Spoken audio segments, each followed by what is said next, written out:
جو بندوبست رب کرتا ہے، آزمائش آ جاتی ہے، بڑے بڑوں پہ آ جاتی ہے، لیکن بعض اوقات بڑی تکلیف ہوتی ہے جب اس بندے کو لوگ کٹہرے میں کھڑا کر دیں جس کا جرم ہی کوئی نہیں، اس شخص سے لوگ سوال جواب شروع کر دیں جس بیچارے کے خیال میں بھی وہ بات نہیں، پھر وہاں وضاحتیں دینا، نہ کردہ گناہوں کی وضاحتیں دینا، یہ بڑا بوجھ بنتا ہے، بڑی تکلیف ہوتی، اور لوگ کرتے ہیں یہ کام۔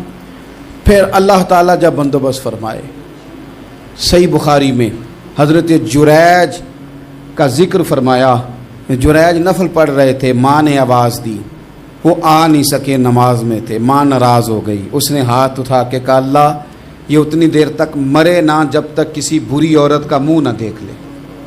کسی اور کی دعا کے لیے سند نہیں ہے کہ وہ تیرے حق میں ضرور قبول ہوگی، لیکن ماں باپ کی دعا کے لیے میرے نبی پاک نے سند بیان کی ہے۔ سید عالم صلی اللہ علیہ وسلم فرماتے ہیں جب بھی ماں باپ اولاد کے لیے ہاتھ اٹھاتے ہیں رب ضرور قبولیت کا شرف عطا کرتا ہے۔ تو جہاں سند موجود ہے نا، کچھ افتتاح ابا جی سے بھی کرا لینے چاہیے، کچھ کام شروع کرنے سے پہلے صرف اماں سے ہی دعا کرا لینی چاہیے، یہ والا افتتاح بھی بڑے کام کا ہے کیونکہ یہاں سند بیان کر دیا میرے نبی کریم۔ تو جناب جریج کی ماں ناراض ہو گئی، کہنے لگی اللہ اس نے میری بات نہیں سنی، اب تھے تو وہ نیک، لیکن رب کریم کی حکمت کا تقاضا ہے، ماں کی دعا کو بھی قبول کرنا تھا، اللہ نے آزمائش میں مبتلا کر دیا۔ والدہ تو چلی گئیں، وہ ایک خیمے میں، ایک کٹیا میں، ایک جھونپڑی میں عبادت کرتے تھے، اللہ کو یاد کرتے تھے، رب رب کرتے تھے، اور لوگ ان کی بڑی تعریف بھی کرتے تھے، لوگ ان کے ارادت مند بھی تھے، عقیدت مند بھی تھے، اہل محبت بھی تھے۔ ایک عورت آ گئی، بس وہ اللہ کی حکمت پوری ہونی تھی، اس نے آ کے پہلے تو انہیں اپنی طرف مائل کرنا چاہا، جب نہ مائل ہوئے تو الزام لگا دیا۔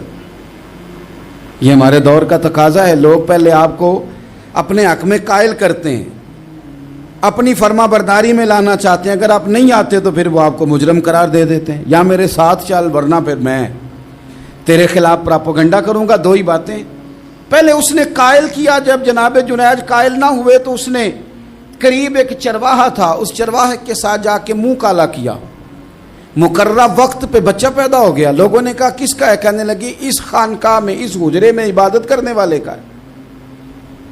اگر کسی دیندار پر ذرا سا بھی الزام لگ جائے تو آپ یقین کریں کہ بڑے بڑے خوفناک لوگ بھی نیک ہو جاتے ہیں، جن کا اپنا سارا ماضی کالا سیاہ ہو وہ بھی اجالوں کے راہبر بن جاتے ہیں، جن کی اپنی زبانیں ساری زندگی آلودہ رہی ہوں وہ بھی بڑے بڑے اعلیٰ سچ بولنے لگتے ہیں۔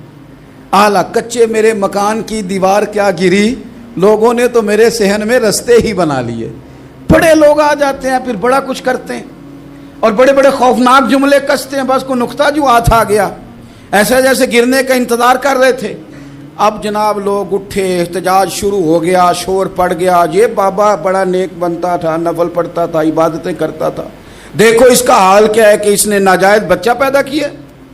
بغیر تحقیق کے میں کہہ چکا ہوں کہ الجھے الجھے بکھرے بکھرے روز و شب دیکھے گا کون، لوگ تیرا جرم دیکھیں گے سبب دیکھے گا کون، لوگ تیرا جرم دیکھیں گے سبب کوئی غور نہیں کرتا کہ وجہ کیا تھی۔ او بھائی کچھ تو مجبوریاں رہی ہوں گی، یوں ہی کوئی بے وفا نہیں ہوتا۔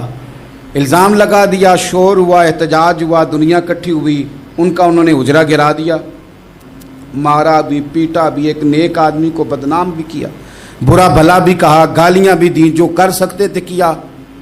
اب جب سزا دینے لگے نا تو جناب جریج کہنے لگے تھوڑی سی اجازت دیتے ہو، مار تو تم نے دینا ہی ہے۔ کہا جناب ٹھیک ہے دیتے ہیں۔ انہوں نے کہا صرف 2 نفل پڑھنے ہیں۔ اب وہ نفل پڑھ رہے تھے تو لوگ اس وقت بھی کہہ رہے تھے فراڈ ہی کر رہا ہے، دھوکہ ہی دے رہا ہے، چونکہ ذہن بن گیا نا، بدگمانی آ گئی۔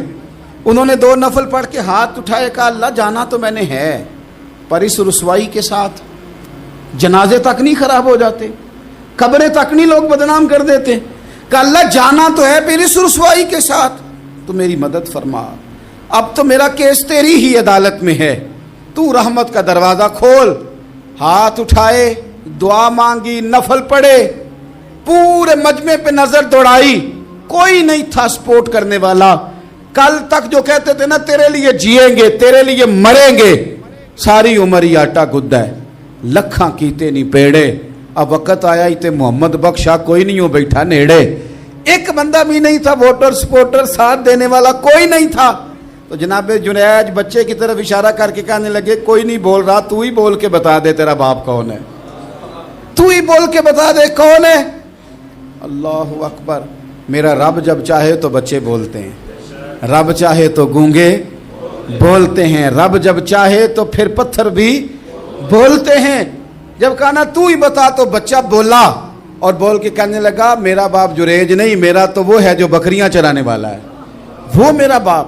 جب رب کریم نے توفیق دی تو بچہ بول پڑا. جب رب بندوبست کرتا ہے کسی کی عزت کی حفاظت کا تو پھر کوئی اسے رسوا کر سکتا. یاد رکھنا جب رب محافظ ہو تو پھر لوگوں کا پراپوگنڈا وہاں کچھ کر سکتا.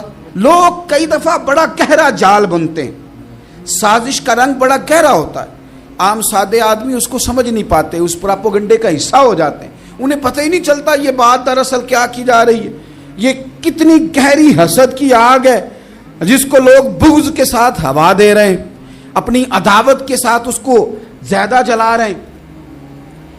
حضرت سیدنا عائشہ صدیقہ رضی اللہ تعالیٰ عنہ بیان کرتی ہیں, اور لطف کی بات یہ بھی بخاری میں موجود ہے. میں نے جناب جنید کا قصہ عرض کیا تو بخاری سے, یہ عرض کر رہا ہوں تو بخاری سے. یہ واقعہ میں